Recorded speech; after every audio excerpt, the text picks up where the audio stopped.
세계의 미스터리 그 세 번째 이야기를 시작합니다. 1945년 크리스마스 이브. 가족들이 따뜻한 사랑을 나누어야 할 그 밤, 웨스트버지니아의 한 가정에 끔찍한 비극이 찾아왔습니다. 조지 소디어의 집에 불이 났고 5명의 아이들이 화염 속에서 사라졌습니다. 하지만 그들의 시신은 어디에도 없었습니다. 과연 아이들은 정말 불에 타 죽었을까요? 아니면 사건 발생 그날 밤 1945년 12월 24일 밤 11시 소디어 가족은 평범한 크리스마스 이브를 보내고 있었습니다. 조지 소디어와 아내 제니 그리고 10명의 자녀들. 큰딸 마리오는 시내 가게에서 늦게 일하고 돌아와 거실 소파에서 잠들어 있었죠. 새벽 1시 제니가 지붕을 굴러가는 무언가의 소리에 잠을 깼습니다. 곧 연기 냄새가 코를 찔렀죠.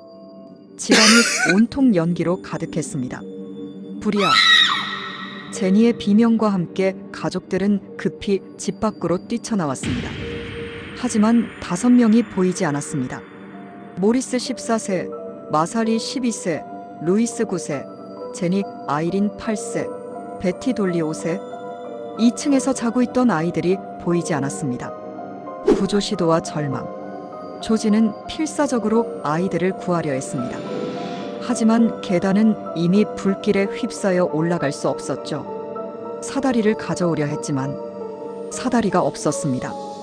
평소 헛간에 두었던 사다리가 사라진 것입니다. 트럭으로 집벽을 들이받아 아이들을 구하려 했지만 평소 잘 돌아가던 트럭 2대 모두 시동이 걸리지 않았습니다. 전화로 소방서를 부르려 했지만 전화선도 끊어져 있었죠.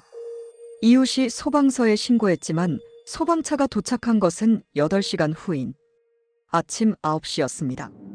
그때는 이미 집이 완전히 타버린 뒤였죠. 하지만 정말 이상한 일이 벌어졌습니다. 미스터리한 발견들.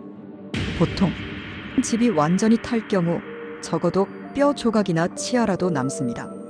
하지만 소디어 집 잔해에서는 아이들의 흔적을 전혀 찾을 수 없었습니다. 5명의 아이들이 완전히 증발해버린 것입니다. 더욱 기이한 것은 화재의 양상이었습니다. 집은 45분 만에 완전히 탔지만 그 옆에 있던 냉장고와 세탁기는 멀쩡했습니다. 심지어 2층 침실 근처에 있던 크리스마스 선물 상자들도 탄 흔적이 없었죠. 소방서장은 아이들이 완전히 타서 재가 되었다고 발표했습니다. 하지만 소디어 부부는 납득할 수 없었습니다. 석탄 화로도 뼈를 완전히 태우려면 1800도가 필요한데 집 화재로는 불가능했기 때문입니다. 의심스러운 증거들. 화재 이후 이상한 증언들이 쏟아져 나왔습니다. 화재 당일 오후 한 보험 영업사원이 조지를 찾아와 이렇게 말했다고 합니다. 당신 집이 불타게 될 거야. 그리고 아이들도 사라질 거고. 조지가 거절하자 그는 화를 내며 떠났죠. 화재 당일 밤 이웃들이 이상한 것들을 목격했습니다.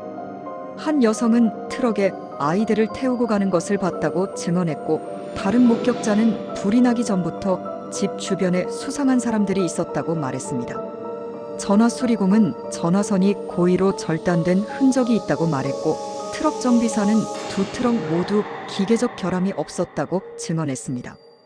마치 누군가 의도적으로 구조를 방해한 것 같았습니다. 조지 소디어의 과거. 조지 소디어는 이탈리아에서 이민 온 성실한 사업가였습니다. 하지만 그에게는 적들이 있었죠. 그는 무솔리니와 파시즘을 공개적으로 비판했고 이탈리아 정부를 강력히 반대했습니다. 당시 웨스트 버지니아에는 이탈리아계 이민자들 사이에 갈등이 있었습니다. 일부는 무솔리니를 지지했지만 조지는 단호히 반대했죠. 그 때문에 지역 마피아와도 마찰이 있었습니다. 화재 몇 달 전 조지는 여러 차례 협박을 받았습니다. 너와 너의 가족이 위험할 것이다라는 경고가 계속 들어왔죠. 하지만 조지는 굴복하지 않았습니다. 그리고 그에 대한 대가 때문이었을까요? 끝없는 수색. 소디어 부부는 아이들이 살아있다고 믿었습니다. 사설 탐정을 고용하고 전국에 현상금을 걸고 수년간 아이들을 찾아다녔죠. 집을 재건하는 대신 그 자리에 거대한 광고판을 세워 아이들의 사진을 걸었습니다. 1967년 충격적인 일이 일어났습니다. 소디어 가족에게 한 장의 사진이 우편으로 배달되었죠. 그 사진 속에는 루이스를 닮은 성인 남성이 있었습니다.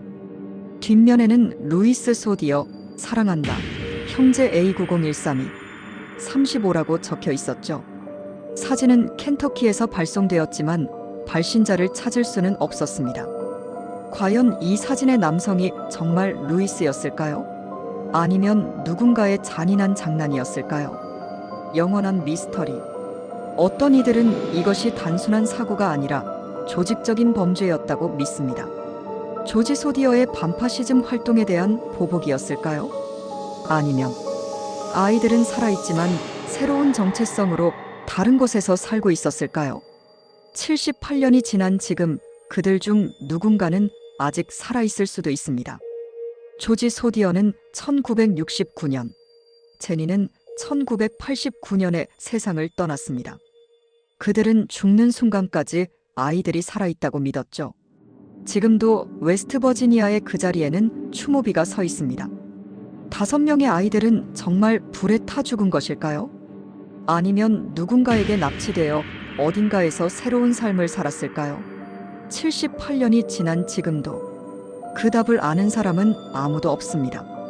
혹시 여러분 중에 이 사건에 대한 새로운 정보를 알고 계신 분이 있다면 댓글로 알려주세요. 진실은 언제나 밝혀져야 하니까요. 이 이야기가 흥미로우셨나요? 다음 세계의 미스터리가 궁금하시다면 4편을 기대해 주세요. 감사합니다.